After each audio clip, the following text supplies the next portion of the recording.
بسم اللہ الرحمن الرحیم الحمدللہ رب العالمین والصلاة والسلام علی سید المرسلین وآلہ وصحبہ واجمعین۔ السلام علیکم ورحمۃ اللہ وبرکاتہ۔ آج ہمارا ایک بہت خوبصورت موضوع جو اس وقت پورے پاکستان میں عوام اور حکمرانوں کے اور علماء اور مشائخ کے درمیان وہ موضوع چل رہا ہے،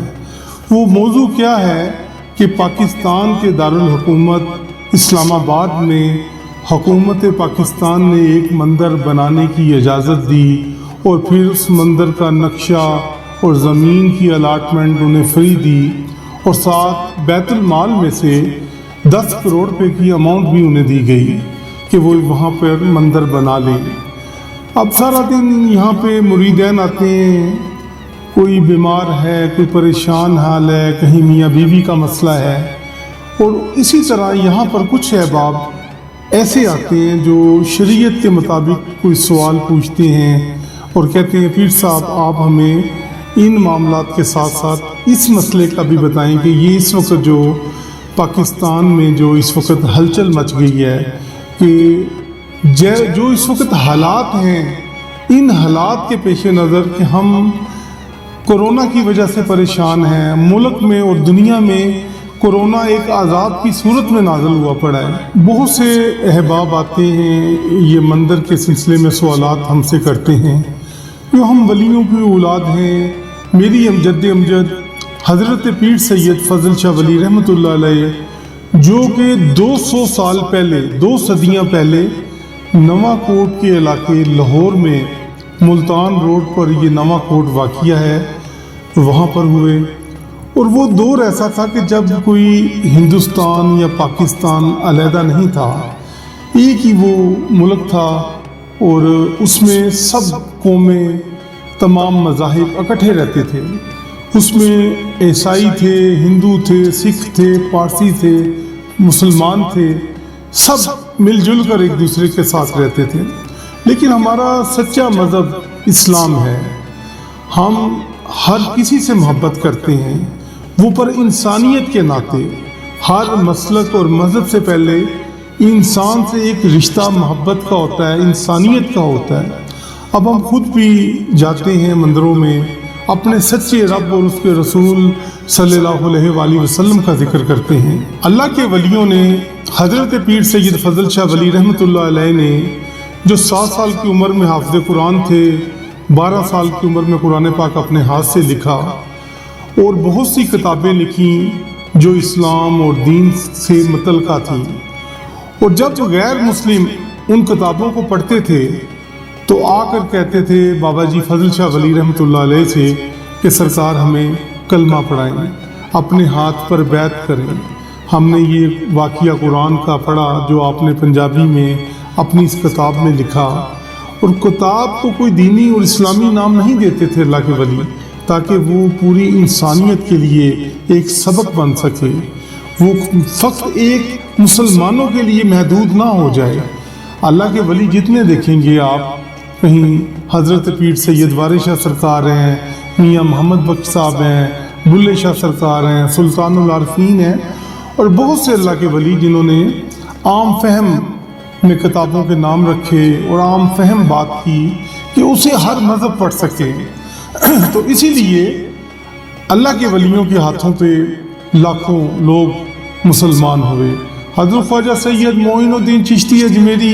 90 لاکھ مسلمان کیے، حضرت داتا علی حجویری ہوں، حضور غوث پاک سرکار ہوں، یا حضرت سید لال شہباز قلندر ہوں، یا حضرت سید عبداللہ شاہ غازی ہوں، یا بابا فرید گنج شکر ہوں، یا بابا پیر سید فضل شاہ ولی رحمۃ اللہ علیہ ہوں، ان کے پاس تمام مذاہب کے لوگ آتے تھے، کیونکہ فقیر کا کام تو ہے جوڑنا، اسلام کی دعوت دینا، محبت سے، اپنے ایک طریقہ کار کے ساتھ۔ اور جب وہ ان ولیوں کا کردار دیکھتے تھے، اور جب یہ واقعات جو قرآن کا ترجمہ پنجابی میں لکھا ہوتا تھا آسان کر کے، جب وہ لوگ پڑھتے تھے تو جوک در جوک آ کر کہتے تھے کہ پیر صاحب ہمیں آپ مسلمان کریں، کلمہ پڑھائیں، اپنے ہاتھ پہ، اپنے ہاتھ پر بیعت کریں۔ تو یہی ایک وجہ تھی کہ فقیر کا کام تو ہے جوڑنا، محبتیں بانٹنا، پیار کرنا۔ اب ہمارا کام یہی ہے، آج بھی آستانہ عالیہ پہ بہت سے پاکستان میں رہنے والے جو کہ غیر مسلم ہیں، ہندو ہیں، سکھ ہیں، عیسائی ہیں، پارسی ہیں، وہ ہمارے دربار عالیہ حضرت پیر سید فضل شاہ ولی پر آج بھی دعا کے لیے آتے ہیں، اور انہیں پتہ ہے کہ اسلام ایک سچا مذہب ہے۔ بے شک ان کے بڑوں نے جو بھی رستہ اختیار کیا، آج ان کا دل کرتا ہے کہ ہمیں کوئی ولی کامل ملے، ہمیں کوئی محبت کرنے والا ملے، پیار کرنے والا ملے، تو ہم اس کے ہاتھوں پر کلمہ گو ہو جائیں۔ کیونکہ الحمدللہ ہزاروں غیر مسلم کو میں نے اسلام کی دعوت دی، اور اللہ کے ولیوں کا ایک جو طریقہ ہے، عمل ہے، اس کے ذریعے میں نے انہیں اسلام قبول کرنے کا بتایا اور سمجھایا، تو انہوں نے عمل کیا ہے۔ تو آج ایک بہت بڑا جو ایشو اس وقت پاکستان میں چل رہا ہے، اسلامی جمہوریہ پاکستان میں اور پاکستان کا دل اسلام آباد میں، حکومت پاکستان نے جو سابقہ حکومت تھی میاں نواز شریف صاحب کی، اس نے ایک مندر تعمیر کرنے کے لیے ایک جگہ الاٹ کر دی۔ وہ خود تو آج ان پر زوال ہے، اللہ کا شاید عذاب ہے کہ وہ تو خود ملک بدر ہو چکے ہیں، لیکن وہ طاقتیں، وہ لوگ جو غیروں کو خوش کرنے کی خاطر جگہ بھی دے گئے، فنڈ بھی منظور کر گئے، اور اس وقت ملک میں افراتفری پھیلا گئے ہیں، خود تو وہ چلے گئے ہیں، لیکن یہ کام بالکل غیر اسلامی ہے کہ کسی بھی مذہب کو اپنے پاس سے جگہ دینا، اپنے پاس سے فنڈنگ کرنا، اور بیت المال میں سے 10 کروڑ کی رقم انہیں دے دینا، یہ تو شریعت کے مطابق غلط ہے بالکل۔ 1400 سالہ تاریخ میں آج تک کبھی ایسا نہیں ہوا کہ پاکستان میں یا کسی مسلم ریاست میں کوئی حکومت نیا مندر بنانے کی اجازت دے اور ساتھ اسے فنڈ بھی دے اور بیت المال کے پیسوں کو ایک مندر کے استعمال کے لیے اجازت دیں۔ یہ کیسے ہو سکتا ہے کہ یہ آج یہ نئی حکومت 10 کروڑ کی فنڈنگ کر رہی ہے بیت المال سے؟ یہ کیسے ممکن ہو سکتا ہے؟ مدینہ کی ریاست میں تو حضور پاک نے بتوں کو گرایا تھا، توڑا تھا، ایسا مدینہ کی ریاست میں آج تک ایسا اقدام نہیں کیا گیا۔ انسانیت کے ناطے تو اتنا تو چلو ہے کہ اگر پاکستان میں رہنے والے جتنے غیر مسلک، غیر مذہب لوگ ہیں، اگر وہ اپنی عبادت گاہیں تعمیر کرنا چاہیں، نئے سرے سے اس کی مرمت کرنا چاہے، اس کا نقشہ بنانا چاہے، اس پہ خرچہ کرنا چاہے، تو ٹھیک ہے کہ کوئی بھی مذہب انسانیت کے ناطے وہ کر سکتا ہے، لیکن اس چیز کی ہرگز اجازت نہیں ہوتی کہ ایک نئی جگہ پہ غیر مذہب کو عبادت گاہ بنانے کی اجازت دی جائے اور اپنی طرف سے اسے زمین الاٹ کر کے دی جائے، پھر اسے بنانے کے لیے فنڈنگ دی جائے۔ ایسا ممکن نہیں ہوتا۔ ایک طرف تو آج حالات ایسے ہیں کہ مساجد کے وہ بل بھی معاف نہیں کیے جا رہے ہیں۔ یہ جو وقت اس وقت عذاب کی صورت میں، کورونا کی صورت میں نازل ہوا ہے،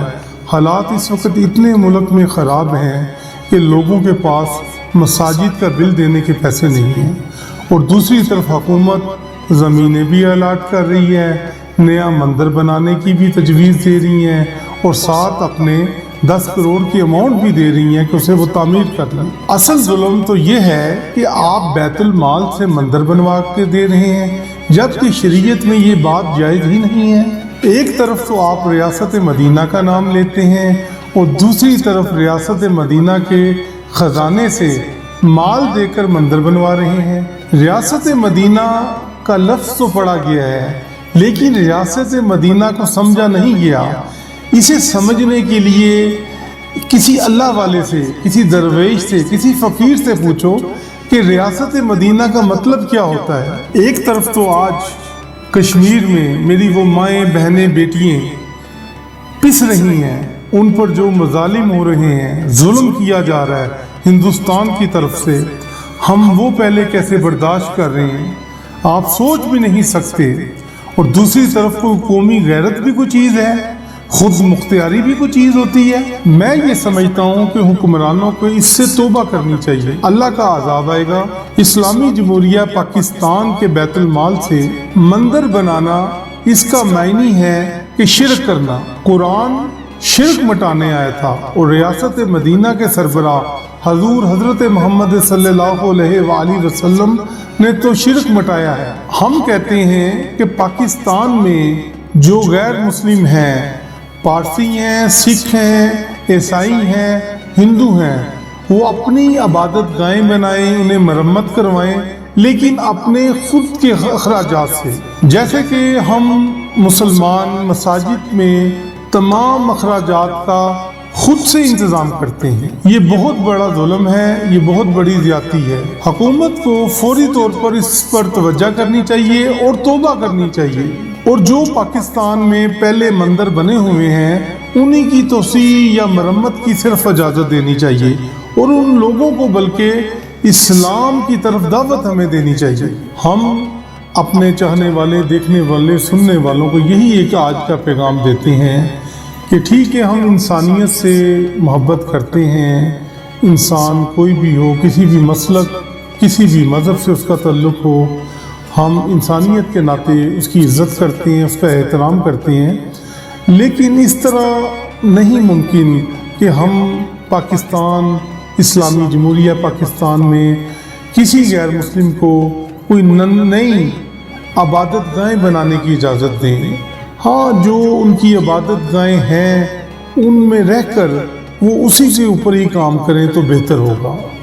میں اپنے چاہنے والے، سننے والے، دیکھنے والوں کو آج یہی پیغام دیتا ہوں کہ ہماری اس گفتگو کو جو گائے بگائے وقتاً فوقتاً کسی نہ کسی موضوع پر آپ کو ملے گی، جو آپ کو بہت سی چیزوں کی رہنمائی کرے گی، اور میں یہی چاہتا ہوں کہ آپ یہ میرا پروگرام صدقہ جاریہ کی نیت سے دوسروں تک بھیجیں، اسے سبسکرائب کریں، اس کو لائک کریں، شیئر کریں، تاکہ دوسرے لوگ بھی اس سے مستفید ہو سکیں۔ بہت شکریہ۔